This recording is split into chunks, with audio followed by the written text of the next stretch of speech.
Welcome to Naked Man Blog. This is edition 4, and I think 29th of May, 2008. I am Naked Man Blogging with a mohawk. Anyways, good morning. How are we doing out there? Hopefully you guys had a great weekend and celebrated our veterans, soldiers, people who have served, people who have given the ultimate, and that should be something we do every day. And that should be something that should be incorporated in the way we treat those who serve every day.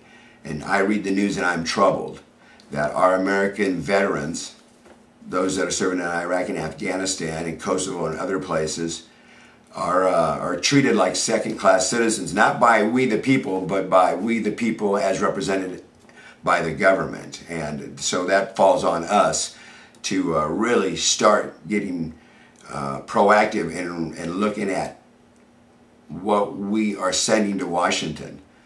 You know what, if I hired somebody and they didn't do their job right, you know what, I'd fire them. The one thing I wouldn't do is hire somebody, then go about and do my business and hope they took care of business. I would supervise them. And I will make an argument that we really need to start supervising what's going on in Washington, D.C. They're treating our soldiers poorly. Very poorly. The stateside facilities have been left to fall into disrepair. The Fort Bragg thing, where the soldier is standing in the sink trying to plunge sewage down the center of the bathroom floor. That is ridiculous. That our soldiers would either have to stay in that before or after they serve, or they have to train with that.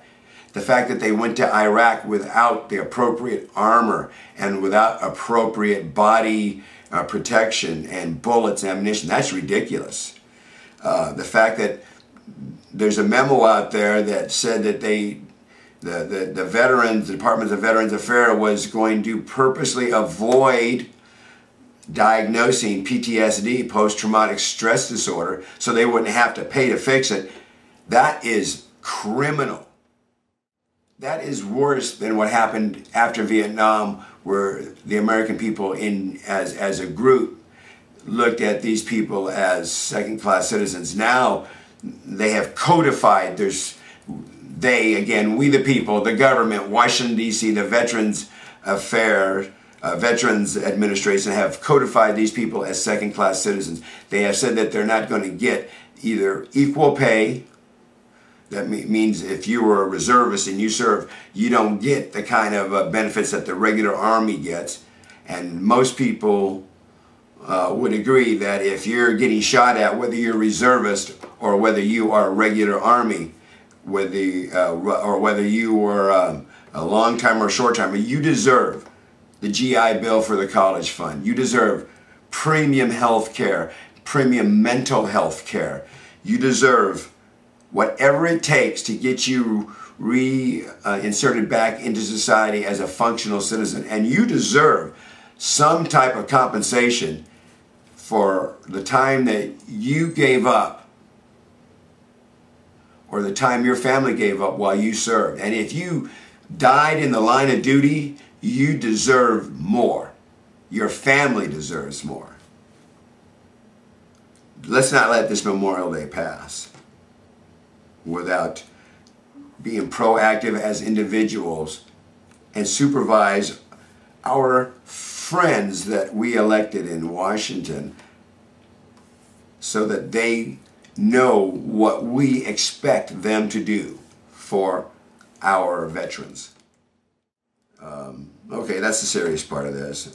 I remember I have a mohawk, so I have a part of me that isn't very serious right now, but is serious in a way. I was in the local Sprawl Mart today, already this morning, and you know, it's 6 a.m. in the morning, and I'm in the Sprawl Mart, and I see a group of women, and this group, basically they range from 14 to 50, walking at me, and the three of the four ladies were dressed in a fashion that tells me they don't have mirrors in their house.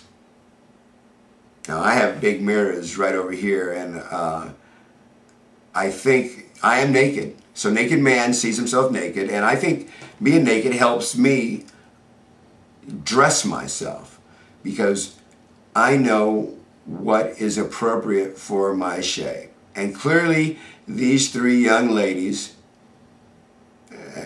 and the older woman didn't have a clue, because if they had seen themselves naked, they wouldn't have dressed the way they did. They were all wearing those jeans that are the hip hugger jeans that are 2 sizes too small, and you wonder, hip huggers were not designed so that you could let your gut hang out. Hip huggers were designed for people that had decent or proportionately shaped hips. I don't understand who designed hip huggers that would fit around big old lard butts and big old lard guts. You know who I'm talking about. You see them, and actually one of them actually had one of those short tops, so her gut was visible. I mean, and she had one of these things that made her belly button look like an eye, one of those tattoos around it. It was like, ooh. I was like, I wonder if she cleaned inside of that thing recently.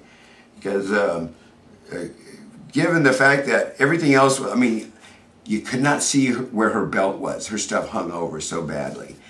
And as she walked by, I turned around and I couldn't resist. I said, I know, I'm going to see a gross tramp stamp. And sure enough, it looked like that maybe when she was 14 or 20 years ago, she had one of those tramp stamps emblazoned in her lower back.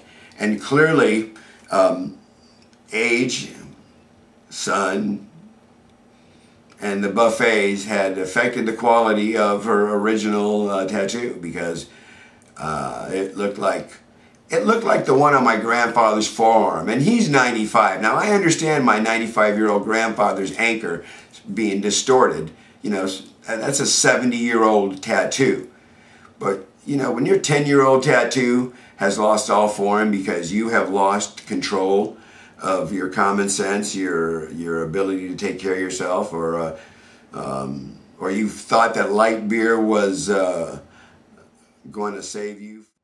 Wearing clothes that are so tight that your hips, not just your gut, but your hips hang out all around your drawers is not a good thing. You should throw those clothes away. Please. Do it for the children.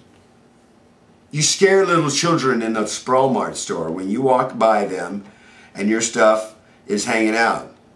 That goes, and I'm all into breasts, by the way, but when your breasts could be used as navel plugs, they need to be restrained in some fashion. And that was the case with one of these women.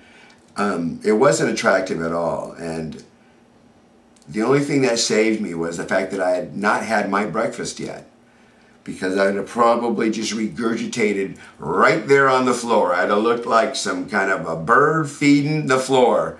Blah! I know, that was unnecessary, but it's in the morning and that's my prerogative. I'm out of here.